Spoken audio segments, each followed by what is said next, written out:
Welcome back to another raw episode of How to Be a Better DM. I'm your host, Justin Lewis, and this show is about helping dungeon masters tell better stories for themselves and their players as they play Dungeons and Dragons. And today, like I said, is another raw episode, which means I'm doing it quickly and with fairly little editing. And here's the rule. If I yawn more than 5 times, I owe you another episode. That's right. So that's the challenge to me. And that's honestly a challenge because I have a big problem yawning. But today, we are going to be talking about 8 voice acting tips from a non-voice actor. From me. I'm not a voice actor. I've been doing podcasting for 5 years now. That is insane to think. But I'm not a voice actor. I mean, I'm a dungeon master, but I have no professional training as a voice actor. I've never done anything other than for the podcast. So, these are some kind of pretty standard tips, I'd say, that you could find in the industry. These aren't anything novel or crazy new, but I think if you can put these into action and actually do them to the fullest extent of the law, then you should really have a much better time as a dungeon master. And these tips, just to let you know where they come from my experience. They come from my introspection and looking back to see what's worked for me. Crap, that's number 1. Count it, number 1. Anyways, so looking back to see what's worked for me and what hasn't worked and the issues that I've had, the struggles, the problems. So this is all from my experience. That said, when I've tried to implement these myself, because nobody's perfect, obviously, I've seen a marked difference by how my players react, by how fun it is for me, and not just that, but how calm and relaxed the games feel. So here are my 8 tips of voice acting. And if you like these raw episodes, go ahead and let me know. Send me a message on our Discord or send me a message on Instagram or something. Let me know that you like these episodes because, full transparency, this is a test. For the month of September 2024, I am putting out a second episode every week. So it's a test, and if you guys like the second episode, you got to let us know. Otherwise, we won't do it anymore. Well, anyways, without further ado, let's dive in. Tip number 1, commit. I have mentioned this story over and over and over and over and over again, but actually, I think I'll change it up. I won't say the Jonas Brothers story. Instead, I'm going to use a simple analogy. If you're driving on the freeway, right? Think back to when all of us got our learner's permit and we went on the freeway for the first time. And if you were like me, you were nervous. You saw all the cars moving fast, and for some reason they seemed to be moving faster than usual, and you seemed to be driving slower than you normally would, and the whole thing just seemed so sudden and like too much was going on. At some point, you're going to have to merge lanes or transfer lanes. The sad truth of it all is you put on the blinker, you see that there is an opening, and then you start making your way over. But if you don't fully change lanes, you put yourself in danger, and you put possibly the vehicles around you in danger. For example, I heard a story of my cousin. He was trying to change lanes, but someone in another lane didn't know that. So essentially, they were trying to change into the same lane. Crap, that's 2. Ooh, I'm not doing good today. Anyways, so my cousin was changing lanes into the same lane as this other lady, and obviously she was there, so he had to go back to his previous lane, but that one had already gotten taken up, so essentially he was up a creek without a paddle. All this is to say, if you don't fully commit, you put yourself in danger. Commitment, in the words of Alex Hermosi, if you've heard of him, he's an awesome speaker, to be honest. He says commitment is the elimination of options. And in the case of dungeon mastering, and specifically role-playing, you eliminate other options by becoming the character wholly and completely. You are willing to feel what the character feels, which is scary because oftentimes our characters are feeling some pretty extreme emotions that we don't want to feel, which is interesting because we're the ones choosing to play the game. If you can commit, you can give just that one more extra %. And that is going to make the difference for your players because they will reciprocate. So tip number 1 is commit. Tip number 2 is change up the speed of your speech.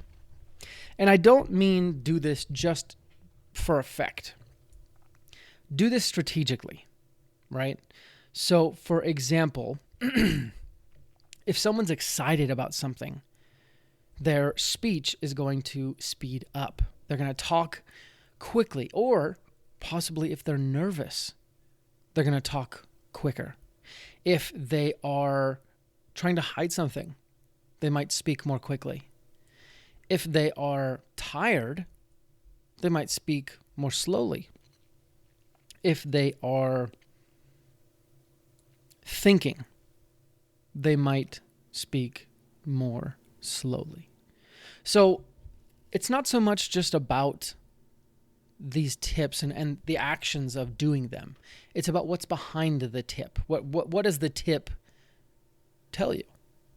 What does the speed of your character's speech tell someone else about that character? What does it show them about their personality? Like if you have someone who's just like your classic little brother, just tagging along, super excited about everything, they're going to speak so fast and they're going to ask lots of questions. They're going to say, what's this? What's that? Oh, why can't I do this? Oh, let's go there. And that's going to give the audience, which is the players, a feeling for what kind of person this character is. So modulate the speed and let that tell people about the characters. That's number 2. Number 3, and you might find this one interesting because this is a voice acting tip, but it is pay attention to the eye contact. Obviously, when you're playing online, this is a little bit harder to do, but whenever possible, pay attention to the eye contact because that will draw you back into tip number 1, commitment. So what I mean by this is same thing with the speed of a character, a character's speech. If someone's excited, okay, their eyes are going to be wide. They're going to be taking things in. They're going to have slightly darting eye contact, but it won't be avoiding. If someone's straight up lying and they are pretty obvious about it, they will be avoiding the eye contact of whoever they're talking to. If someone's afraid, their eyes will be darting around looking for threats. If someone is confident, they will zero in on who they're talking to and place their eye contact deliberately because they have nothing to fear and nothing to hide. With eye contact, you might not think it, but it actually does impact how your voice is received and how it emanates. If you've ever done like a phone sales job or something like that, they tell you to smile on the phone. Just make sure you're smiling. And when you're smiling, you can kind of hear the difference on the other side versus when you're frowning, you can hear the difference. I don't know how or why, but you can hear the difference. And I'm sure you heard the difference just now when I was smiling and frowning, right? If I'm smiling, you know for a fact that my voice is going to be higher, my voice is going to be lighter. But if my brow's furrowed and I'm even trying to be happy, like I'm trying to have a happy voice, but my brow's furrowed, you can still register that. The same thing goes for eye contact. So where your eyes are, people are going to register that. As human beings, we evolved to be able to track where our fellow human beings' eyes are pointed to. This is our ability to understand where people are looking. And it's a key trait because it helps us understand people's focus. And I think that goes far beyond just physical eye contact. Hey, bud. How's it going? Just wanted to say, we like you. We think you're pretty cool. And we hope you like us too. If you do like us and what we're doing, you can support us on Patreon. Just $1 a month is enough. Just go to sessionzerostudios.com/Patreon and show your support. But even if you don't, we still like you, bud. See you around, bud. When setting any scene, it's imperative that you tap into the 5 senses. When it comes to sound, one of the best ways to do that is with music, ambiance, and sound effects. And that's why we've teamed up with Monument Studios. Monument Studios provides easy-to-use soundboards perfect for dungeon mastering in any setting. If you want to see this in action, go to fantasy-plus.com and get 10% off of your first month when you get their Fantasy Plus app by using the code BETTERDM at checkout. Again, that's fantasy-plus.com and BETTERDM at checkout. Use music to amplify your gameplay.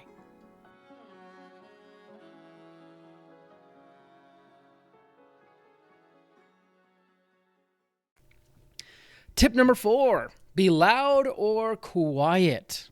Now, this is interesting because it can have situational volume as well as personality volume, right? So if you're in a situation where you're in a tavern, the tap room of a tavern, and it's really loud, you're probably going to have to...